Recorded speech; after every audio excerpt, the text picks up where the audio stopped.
Radiología del corazón. Para hablar sobre la radiología del corazón, debemos valorar la silueta cardíaca y los componentes de esta. Acá tenemos en una proyección postero-anterior que en su borde derecho está conformado por la vena cava superior, la aurícula derecha y la vena cava inferior.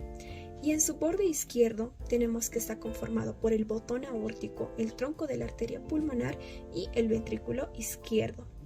Ya en una proyección lateral del tórax tenemos tanto en su borde anterior a la arteria aorta, a la arteria pulmonar y al ventrículo derecho. Y en su borde posterior tenemos a la aurícula izquierda, al ventrículo izquierdo y a la vena cava inferior. Pasando a otro acápite que también es muy importante, es el índice cardiotorácico. Entonces, el índice cardiotorácico nos permite estimar el tamaño de la silueta cardíaca. Para ello tenemos una fórmula que es A más B entre C. ¿Y cómo obtenemos estos valores? Pues haciendo lo siguiente.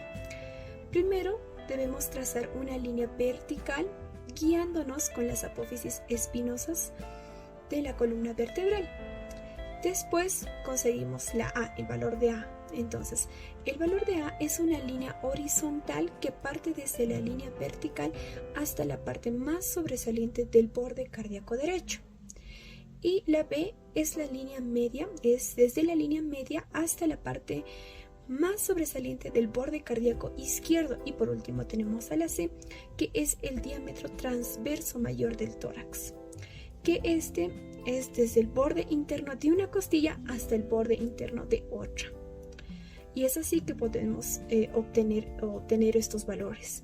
El valor normal del índice cardiotorácico es menor a 0.5. Ahora, que sea mayor a 0.5 ya es sugestivo de una cardiomegalia. Para ello tenemos grados de cardiomegalia. Dentro de los grados de cardiomegalia tenemos a 4.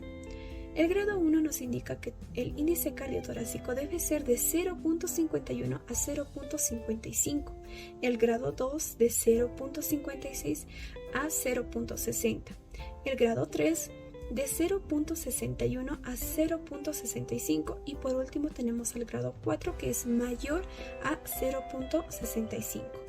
Por otra parte, el índice cardiotorácico compara el diámetro transverso mayor del corazón con el diámetro interno mayor de la caja torácica. Dentro de estos tenemos factores que modifican el tamaño del corazón, como ser una expiración, una proyección anteroposterior, una ascitis, la obesidad, el embarazo y deformidades en la caja torácica. Entonces empecemos a hablar sobre la expiración. La expiración pues dificulta o son factores que modifican el tamaño del corazón debido a que el diafragma se desplaza hacia arriba y comprime el corazón, lo que hace que nos muestre de mayor tamaño el corazón. En una proyección anteroposterior existe la magnificación del corazón debido a que el corazón se muestra cerca de la radiografía. Entonces es por eso que hay una magnificación y por ende se muestra un corazón agrandado. Ahora tenemos a la obesidad, embarazo y ascitis también, como podemos observar en la radiografía que está acá en la diapositiva. Son situaciones que impiden una inspiración adecuada, todos estos. Por último tenemos el pectus excavatum, que es una deformidad de la caja torácica. Entonces, en el pectus excavatum, el corazón queda comprimido entre el esternón y la columna vertebral. Pasando a otro punto, hablemos sobre el crecimiento de cavidades. Dentro del crecimiento de cavidades, vamos a tocar el crecimiento de la aurícula derecha. En una radiografía postero-anterior, vamos a tener que el borde cardíaco se hace muy prominente sobre el campo pulmonar derecho. Y en una radiografía lateral, la aurícula está crecida y ocupa el espacio retroesternal. Acá también tenemos un crecimiento de la aurícula izquierda. Entonces, en una radiografía postero-anterior tenemos dos signos, uno que es el de doble sombra y los 4 arcos. El de doble sombra se aparece en el borde derecho Y en el borde izquierdo se forma un abultamiento producido por las orejuelas que dan lugar a justamente lo que observamos en la imagen, que son 4 arcos. En una radiografía lateral encontramos un crecimiento posterior, donde se demuestra por el desplazamiento del esófago hacia atrás. Acá también tenemos una radiografía de ello, donde se evidencia un desplazamiento de esófago hacia atrás. Crecimiento del ventrículo derecho. En una radiografía póstero-anterior, el ventrículo derecho se desplaza hacia arriba y hacia afuera, produciendo prominencia en el borde izquierdo y elevación del ápice. En una radiografía lateral, hay una ocupación del espacio retroesternal. La silueta cardíaca llega a contactar con el esternón.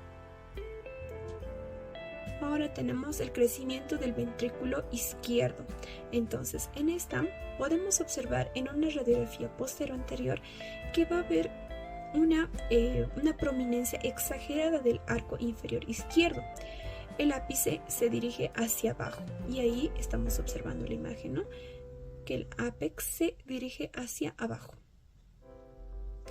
En una radiografía lateral produce una convexidad muy prominente en el borde posterior que sobrepasa la vena cava inferior. Muy bien, pasemos ahora a hablar acerca de las cardiopatías congénitas. Entendemos que estas pueden ser cianóticas como acianóticas. Vamos a estar hablando de diferentes patologías que pueden presentar cardiopatías cianóticas como acianóticas. La primera patología que tenemos es la transposición de los grandes vasos, la cual esta se entiende que es una discordancia ventricular arterial. ¿Qué quiere decir? Que la arteria pulmonar como la aorta van a estar intercambiadas, o sea, en origen. La aorta va a emerger o va a tener su origen en el ventrículo derecho y la pulmonar en el ventrículo izquierdo, van a estar intercambiadas.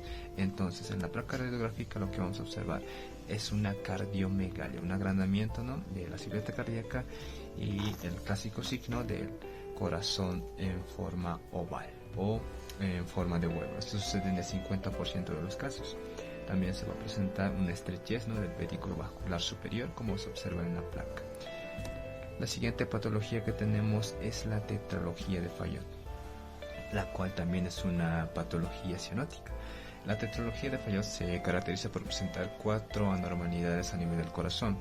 Estas 4 serían, la primera sería la comunicación interventricular, una estenosis pulmonar, tenemos una dextraposición de la aorta, la cual le sucede, ¿por qué? Porque existe un defecto en el tabique ventricular por la comunicación que existe. Entonces, ¿qué va a pasar? La aorta se desplaza hacia abajo.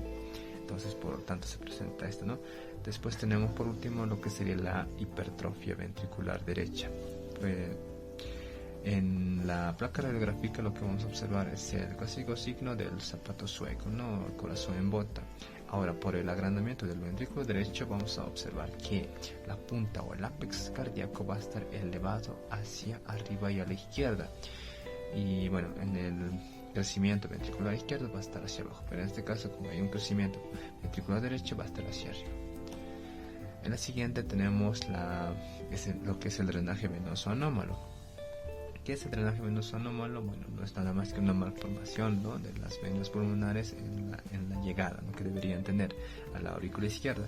En este caso, en el drenaje venoso anómalo, lo que va a pasar es que las venas pulmonares van a llegar a la aurícula derecha, ya no van a llegar como debería ser a la aurícula izquierda. También pueden llegar a la aurícula derecha por una confluencia venosa pulmonar, ¿no?, llegando a la cava superior y a la aurícula derecha. Puede existir una comunicación interauricular, por lo tanto, en una placa radiográfica vamos a observar lo que es el signo del corazón en 8 o corazón en forma de muñeco de nieve, ¿no?, como vemos en la placa de la imagen. La siguiente que tenemos es la anomalía de Epstein, la cual es una cardiopatía congénita infrecuente. En la anomalía de Epstein puede existir una comunicación interauricular y se caracteriza porque existe una implantación muy baja del ventrículo, de la válvula tricuspide. Entonces, por la implantación baja de la válvula tricuspide vamos a tener un ventrículo derecho pequeño y una aurícula derecha dilatada, muy agrandada. y bueno, esto va a generar una cardiomegalia severa. Como vemos en la placa de la imagen, vamos a tener que la silueta cardíaca está totalmente agrandada, lo que es el ciclo, que representa el signo del corazón en cajón. La siguiente patología que tenemos es la coartación aórtica. En la coartación aórtica, esta es una patología acianótica, no presenta cianosis. Entonces, esta es una patología que se caracteriza, ¿no? Es una estrechez, ¿no?, de la luz aórtica. Esta estrechez se va a presentar posterior al origen de lo que es la arteria subclaviana. En algunos casos se puede dar antes, ¿no?, del origen de lo que es el tronco brachiocefálico, pero mayormente se da posterior al origen de lo que es la arteria subclaviana. Entonces, por esta estrechez, lo que vamos a observar en la placa radiográfica a nivel del botón aórtico es el signo de la E invertida, o el signo de 3, o el doble arco aórtico. También tenemos el signo de Roesle. ¿Qué es el signo de Roesle? Bueno, por la estrechez que va a presentar la aorta se van a formar circulaciones colaterales. Entonces, por esta formación que va a ocasionar una erosión ósea en el borde inferior de las costillas. Entonces, por esta erosión se conoce como el signo de Roesler. La siguiente patología que tenemos es la dextrocardia. La dextrocardia no es más que la inversión del corazón hacia el lado derecho. Normalmente debería estar a la izquierda, pero en este caso, como vemos en la placa, está hacia la derecha. Se conoce también como citos inversos totales. La siguiente patología, bueno, son las patologías adquiridas. En las adquiridas tenemos la cardiopatía hipertensiva, que es la más frecuente, ¿no? La cardiopatía hipertensiva, bueno, se va a caracterizar porque en la radiografía vamos a observar un botón aórtico prominente, una elongación aórtica, una cardiomegalia a expensas del ventrículo izquierdo. Sabemos que la hipertensión arterial sistémica va a provocar un agrandamiento, una hipertrofia ventricular izquierda. Después tenemos la lesión mitral. La lesión mitral es secundario, ¿no?, a una enfermedad reumática. Las enfermedades reumáticas principalmente afectan lo que es la válvula mitral. Entonces, por la afectación de la válvula mitral vamos a tener un crecimiento auricular izquierdo, una redistribución de vasos en la zona superior de los pulmones, una aorta pequeñita, como vemos en la placa, ¿no?, un crecimiento de las fibras cardíacas, una cardiomegalia, a expensas del crecimiento auricular izquierdo. El crecimiento puede también haber un crecimiento ventricular izquierdo, entonces esto nos puede indicar una insuficiencia cardíaca. Después tenemos las miocardiopatías, ¿no? Las miocardiopatías generalmente tienen una causa desconocida y bueno, son de tres tipos, ¿no?, que sabemos que son las miocardiopatías dilatadas, la hipertrófica y la restrictiva. En este caso, en una placa radiográfica, una radiografía pedotrax, vamos a observar una cardiomegalia con crecimiento ventricular izquierdo. La siguiente que tenemos es el derrame pericárdico. En el derrame pericárdico, bueno, generalmente se debería pedir una ecocardiografía. La radiografía no es tan buena, ¿no?, para su diagnóstico, pero lo que vamos a observar en la placa es el signo de la copa invertida, ¿no? Una cardiomegalia con el signo de la copa invertida o signo de matraz. ¿De acuerdo? La siguiente que tenemos es la insuficiencia cardíaca. Entendemos que la insuficiencia cardíaca es la incapacidad del corazón para bombear sangre, ¿no?, con volúmenes adecuados para satisfacer las demandas metabólicas de nuestro organismo. Las causas pueden ser muchas. Mencionando, podrían ser las enfermedades coronarias isquémicas, las miocardiopatía dilatada no isquémica, una hipertensión arterial, valvulopatías también están dentro de estas. Entonces, ¿qué vamos a observar en una placa radiográfica? En una insuficiencia cardíaca vamos a observar una cardiomegalia, como vemos en la imagen, un agrandamiento de la silueta cardíaca, edema pulmonar, ¿no? Ahí vemos, también puede presentarse un derrame pleural, como vemos ahí en el signo de menisco. También vamos a observar las líneas de Kerle y una redistribución vascular. ¿De acuerdo? Y eso sería todo. Muchísimas gracias por su atención.